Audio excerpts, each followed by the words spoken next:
Et puis autre fermeture qui ne passe pas inaperçue, cette fois-ci dans les Deux-Sèvres. 2 collèges sont menacés par le nouveau plan au collège, notamment celui de l'Apsy. Une décision qui a du mal à passer, mais la présidente du département campe sur ses positions. Elle s'expliquait hier soir face aux habitants lors d'une réunion, vous allez le voir, assez mouvementée, à laquelle Alain Darigrand et Cyril Paquet ont assisté. Vous pouvez émettre vos idées, vous pouvez me poser des questions, vous pouvez être pour le débat, mais pas pour les insultes. Je suis désolée, je ne tolérerai pas. La réponse cinglante de Coralie Dennou à une attaque personnelle, le ton est donné.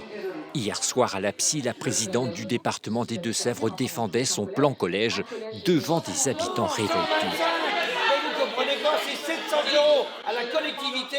Une population opposée à la fermeture programmée du collège dans un an, remplacée par un autre flambant neuf à une quinzaine de kilomètres, hors de question. Pourquoi un petit collège n'aurait pas le droit d'exister ? On a fait nos vies ici, on est parents, on a nos maisons. C'est nos enfants qui vont compatir parce qu'ils vont perdre leurs amis d'enfance et ça, je trouve ça intolérable. Et pour moi, c'est la mort du village par rapport à tous les commerces, les associations, les artisans, pour tout le monde. Un collège vieillissant avec peu d'élèves contre un établissement innovant, la présidente défend mordicus le projet de son mandat. Vous croyez que c'est un sujet marrant à mener? Ah non, avec le plus simple, c'est surtout qu'on n'ait rien fait. Ah ben ça c'est le plus simple et puis ça nous permet facilement d'être élus. Nous sommes des élus qui avons le courage de faire ce qui n'a jamais été fait. Parce que ne pas agir, c'est justement aller droit dans le mur.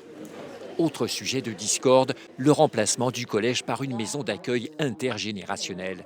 La maire, pourtant favorable au maintien de son établissement scolaire, y voit une opportunité à saisir, une position compliquée à tenir. Je pense qu'on pouvait se mobiliser bien avant. Il faut savoir aussi rebondir. Ça permet de développer un peu plus l'activité de notre commune et une population un peu plus nombreuse. Pas de quoi enthousiasmer le petit village d'Irréductible. Les habitants vont continuer la mobilisation. De son côté, le conseil départemental va prochainement rencontrer les parents d'élèves.